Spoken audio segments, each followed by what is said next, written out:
दोस्तों जैसे कि आप लोग जानते हैं आज एम्प्टी कैट हुआ है, तो सबसे पहले हम बायोलॉजी की जो है की डिस्कस कर लेते हैं। आप लोगों ने इसे अपने की के साथ टैली कर लेना है और फिर आप लोगों ने कमेंट में मुझे बताना है कि इस दफ़ा जो एम्प्टी कैट था कैसे था, मुश्किल था, इजी था। आप लोगों ने अपने व्यूज़ देने हैं और अपने मार्क्स भी बताना। आपने इस वीडियो को ज़्यादा से ज़्यादा शेयर करना है और लाइक करना है। सबसे पहला जो MCQs है, what does the term bacteriophage refer to. तो बैक्टीरियोफेज जो होते हैं ये बेसिकली वायरस होते हैं जो बैक्टीरिया को खाते हैं। Bacteriophage, phage mean eater, mean bacteria eater, these are viruses. The best option. What of the following viruses contain the single standard DNA। तो जो पार्वो वायरस है इसके अंदर सिंगल स्टैंडर्ड DNA होता है, ठीक है। और इसके बाद है कि how many tail fabrics are attach to the end plate of the bacteriophage. 6 होते हैं, ठीक है। आपको अगर इसकी डायग्राम याद है तो आप इसका आंसर कर सकते हैं। मैंने आपको कहा था कि आप लोगों ने डायग्राम्स को भी याद करना है और उनके नीचे जो डिस्क्रिप्शंस हैं उनको भी याद करना है। The enzyme integrase, protease, reverse transcriptase are found in which virus. ये एंजाइम किस वायरस में होते हैं? तो HIV जो है, आपने एक मोस्ट कॉमन जो डिजीज़ है HIV सुना होगा, ह्यूमन इम्यूनो डिफिशियंसी वायरस। और इसके बाद है हमारे पास नेक्स्ट पेज ये वाला।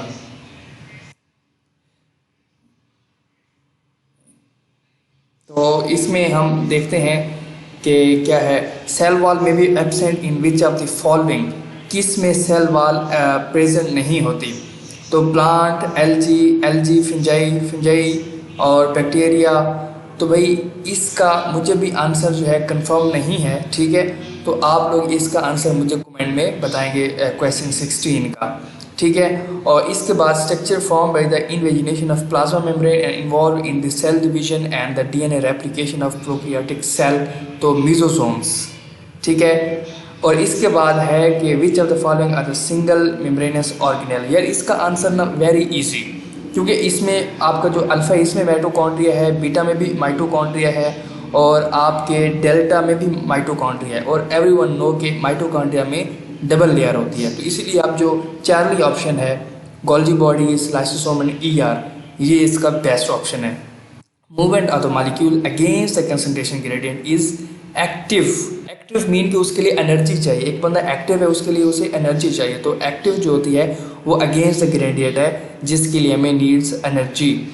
और इसके बाद है कि digestive vacuoles and the autophagosomes are also known as secondary lysosome. इसको ना तो आपने प्राइमरी लगाना है ना आपने इसको पैरोक्सिसोम्स लगाना है। Secondary lysosomes are the digestive vacuoles and the autophagosomes. मैंने आपको कहा था कि बायोलॉजी की जस्ट लाइंस आती हैं तो वही आपके सामने है यार। और इसके बाद है कि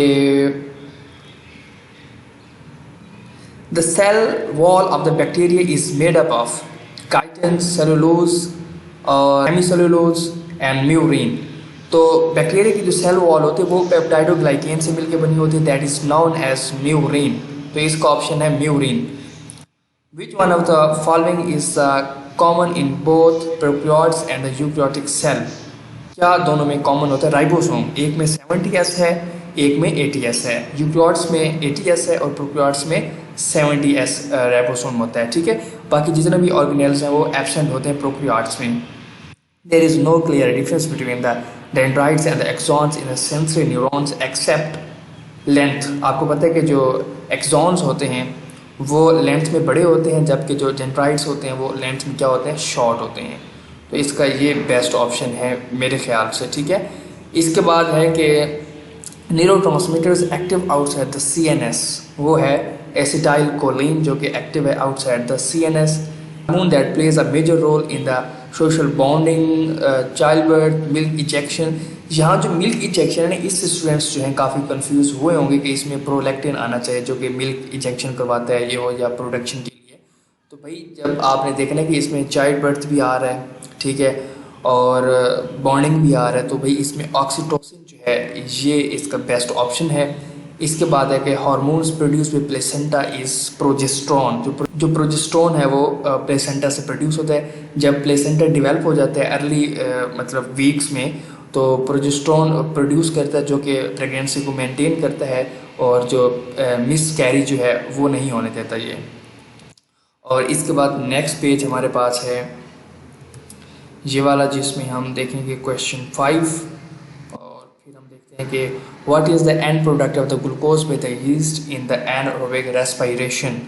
तो भाई इसमें आपने यीस्ट का बताना है कि जो उसका एंड प्रोडक्ट है, तो इसमें एथेनॉल है and the carbon dioxide CO2। The each carrier in the electron transport chain is first and then. तो इसका ना ये है कि जो आपके सामने इलेक्ट्रॉन को एक्सेप्ट करेगा वो रिड्यूस होगा, और जो इलेक्ट्रॉन को डोनेट करेगा वो ऑक्सीडाइज होगा। क्यों वो ऑक्सीडाइज होगा? क्योंकि जिसके अंदर ऑक्सीजन आती है वो ऑक्सीडाइज होता है, और बाकी उसमें जो इलेक्ट्रॉन है या प्रोटॉन वगैरह वो उसमें रिमूव होते हैं, ठीक है, हाइड्रोजन आयन लाइक। तो इसलिए जिसमें से जो है प्रोटॉन रिमूव होगा वो ऑक्सीडाइज होगा।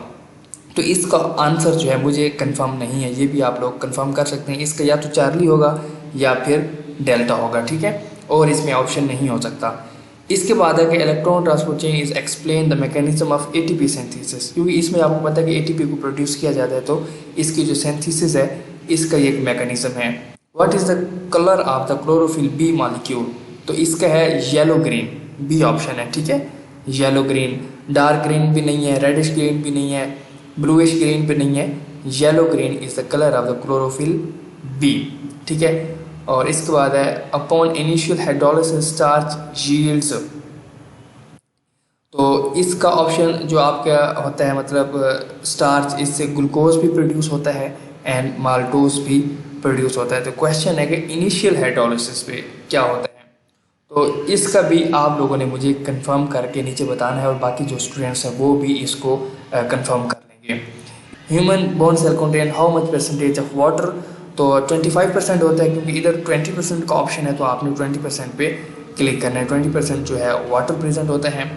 और the unique 3 dimensional shape of the fully folded polypeptide constitutes, इसका मोस्ट प्रोबेबली जो ऑप्शन मेरे अकॉर्डिंग है वो है quaternary structure of the protein, quaternary, ठीक है, डेल्टा इसका ऑप्शन है। Butyric acid is the carbon fatty acid 4, इसमें 4 कार्बन होते हैं ब्यूटारिक एसिड में।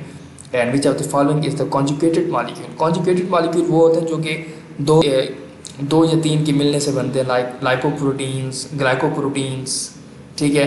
तो इसका जो ऑप्शन है वो है Charlie, glycoproteins is the conjugated molecule. Hydrolysis process is the reverse of condensation, ठीक है, तो इसका बीटा ऑप्शन है, कंडेंसेशन का ये रिवर्स है।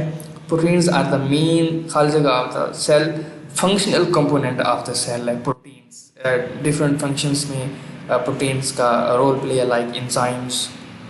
एंड जो बाकी MCQs है, क्योंकि वीडियो जो लेंथी हो जाएगी, बाकी जो रिमेनिंग MCQs है वो हम नेक्स्ट वीडियो में करेंगे।